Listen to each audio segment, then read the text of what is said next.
effect that protects our sovereignty while safeguarding our planet for the future generations. Excellencies, I note with satisfaction the great strides made in our bilateral ties with our various countries in the year 2025. We were privileged to undertake various high-level visits to your countries, had the honor to welcome and host high-level dignitaries from your respective countries and across the world. Through these visits, we have significantly solidified and concretized our relations on areas of mutual interest. We will ensure effective implementation of the outcomes of these visits. More areas of cooperation are expected to emerge through the joint permanent commissions and joint cooperation commissions and other joint platforms. We value the partnership we have with your respective countries and organizations and excellencies. Allow me now to highlight key milestones we made with some of your countries. We remain grateful to the government of the People's Republic of China for the launch of the China-Zambia Prosperity Belt, the securing of the $1.4 billion of the revitalization of the historic Tazara Railway will not just honor the legacy of our two founding fathers, but position the logistics gateway to the entire SADC region. As we are modernizing this corridor, we invite more partners to join us in this prosperity belt where our geography, our youth, and our peace converge to be the modern and competitive Africa.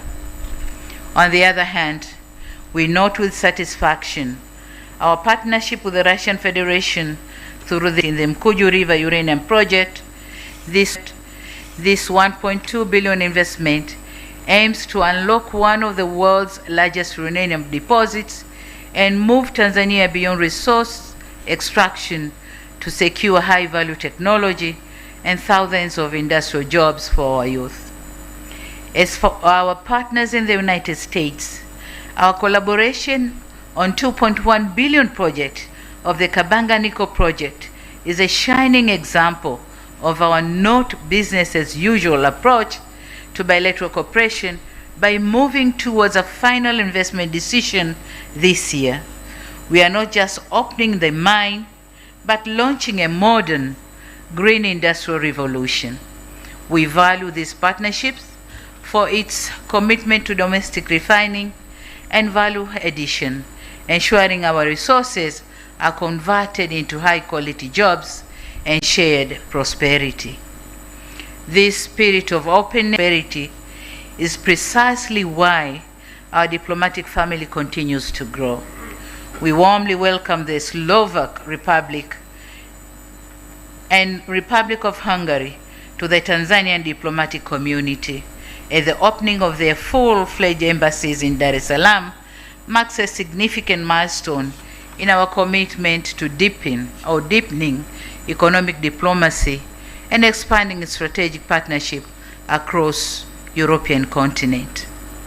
In this respect, through you, Excellencies, Ambassadors, and High Commissioners, on behalf of the Government of Tanzania, I wish to extend our sincere gratitude to your governments for the unwavering support that facilitated smooth bilateral engagements. Excellencies, fostering regionalism is one of the key principles of we firmly believe in and appreciate the role of regional and sub-regional organizations in addressing regional challenges, be it development or peace and security challenges. As the host of the East African community, we remain committed to the East African Vision 2050, and we will continue to champion the Common Market Protocol and the promotion of Kiswahili as a regional lingua franca. Tanzania has successfully moved from a position of cautious protectionism to one of proactive leadership facilitating free movement of goods, labor, and services that underpins the 2026 goal of a more unified and competitive East African cooperation. Excellencies, as founding member of SADC, our role in the region will continue to be defined by a resolute commitment to collective security and the principle that regional development is impossible without peace.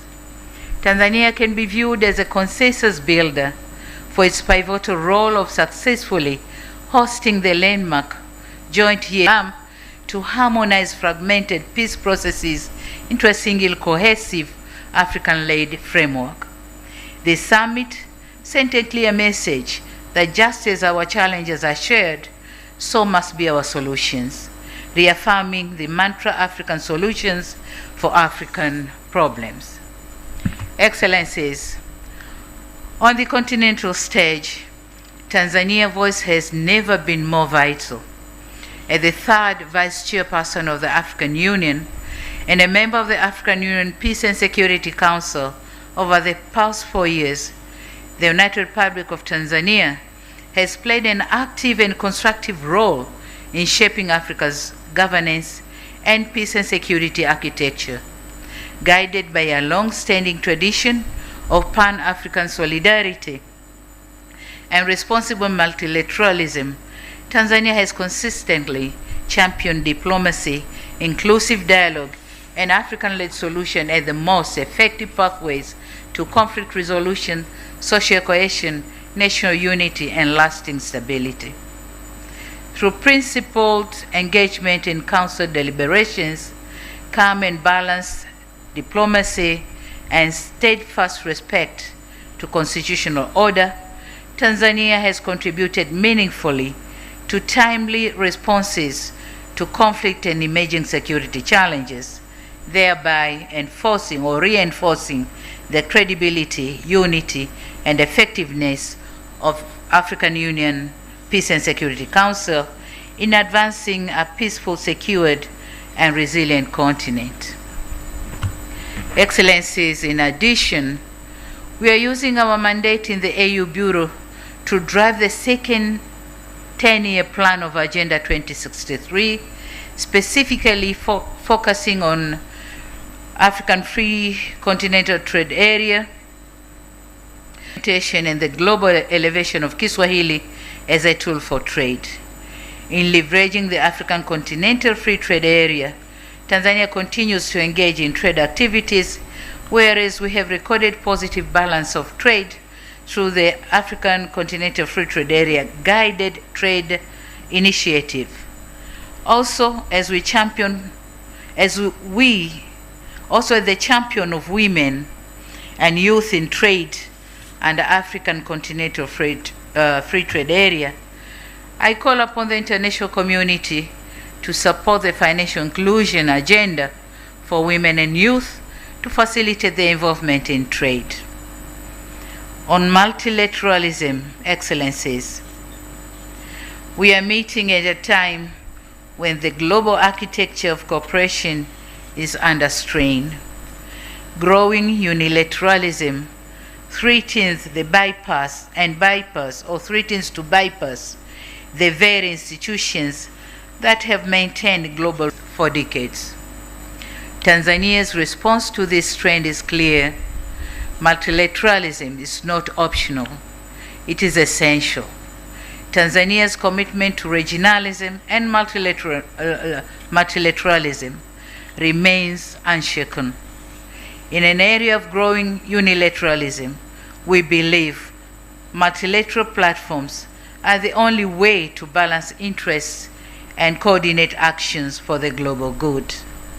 In 2025, we utilize every multilateral platform to advocate for a more equitable global financial architecture, refuse to be mere spectators in debates that affect our sovereignty. We use our voice to urge the global powers to ensure that the rules of the international system work for many, not just for the few.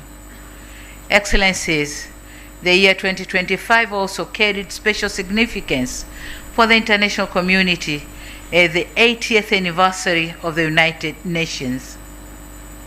For Tanzania, this milestone was not merely commemorative. It was an opportunity to reaffirm our enduring faith in multilateralism, international cooperation, and the founding principles of the United Nations. In our engagement at the United Nations during this anniversary year, Tanzania underscored a clear message that the credibility and relevance of the multilateral system must be preserved through equity, inclusiveness, respect for international law, and meaningful reform, particularly to ensure that the voices and interests of developing countries are fully reflected. Tanzania reaffirmed that peace, development, and human dignity are inseparable, and that global challenges demand collective, rule-based solutions rather than unilateral actions. Excellencies, it is undeniable that Tanzania's outlook on the global scene in 2025 was both prospective and challenging. In the year 2026, our voice will be raised to offer solutions, and our efforts will be concerted to resolve challenges.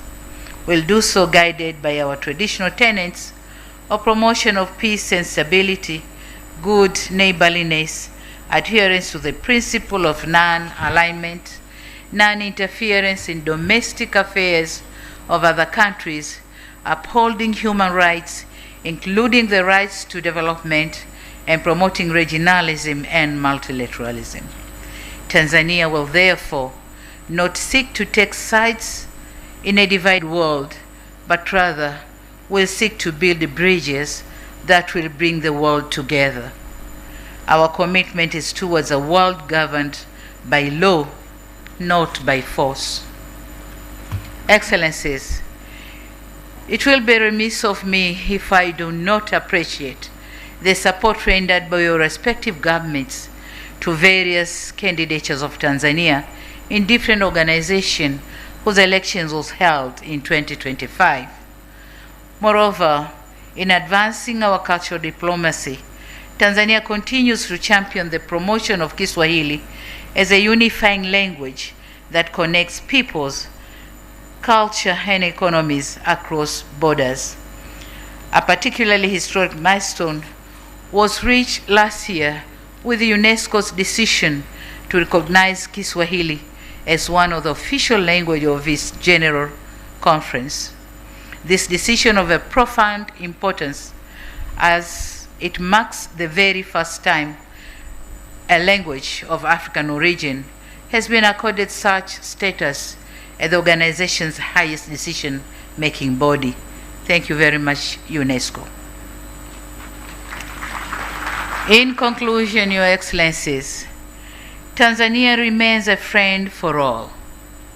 We are non-aligned but multi-engaged, bridging the global West concessional support or the global East infrastructure support.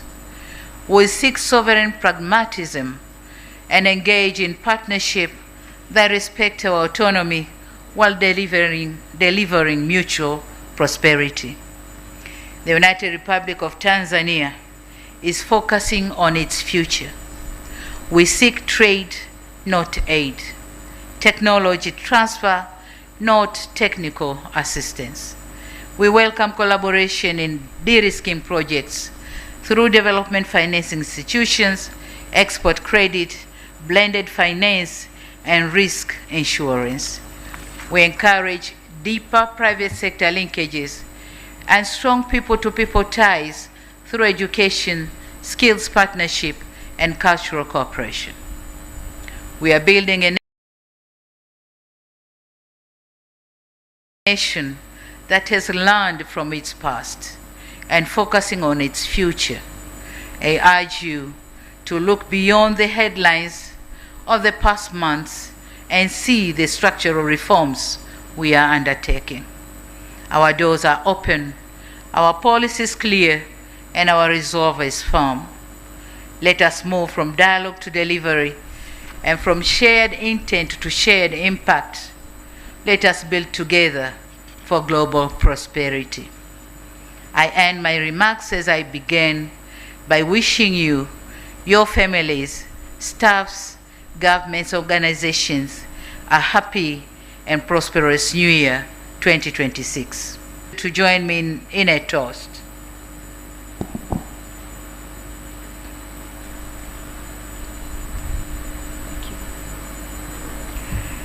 Let's toast for the continued peace and prosperity of the United Republic of Tanzania, for the strengthened friendship and cooperation between Tanzania and your countries and organizations, and for the continued well-being of all of us here present. Happy New Year. Thank you very much. Asante sana.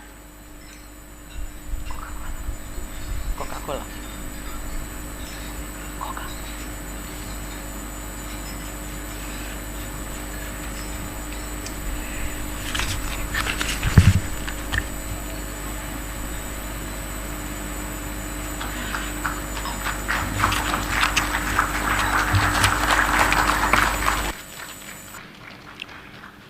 Thank you very much, Your Excellency, the President, for your leadership and for your reflection of 2025 and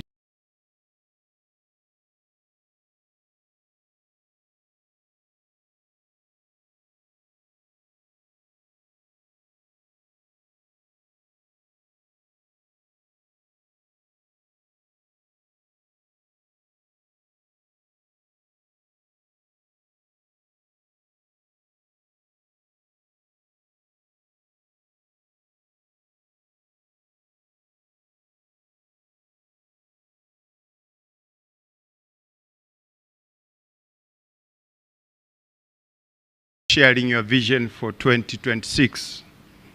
And specifically, you are resolved to use your second term to rebuild and renew our nation.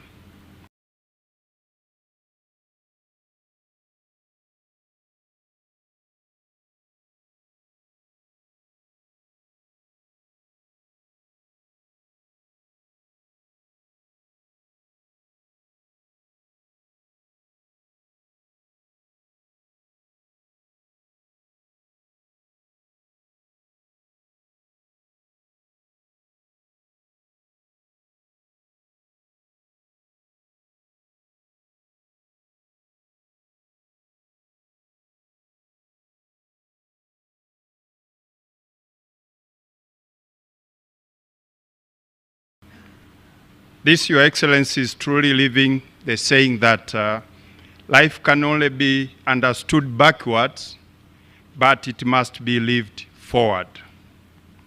And for that to happen, your call for partnership speaks volume.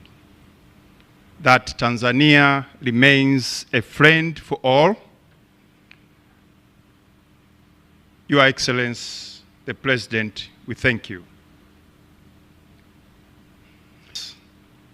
Excellencies, honorable guests, we will now move forward from formal remarks to a one-by-one greet Her Excellency the President session. Your Excellency, with your permission, may I kindly invite you to proceed to the center of the stage for the diplomatic community to greet you.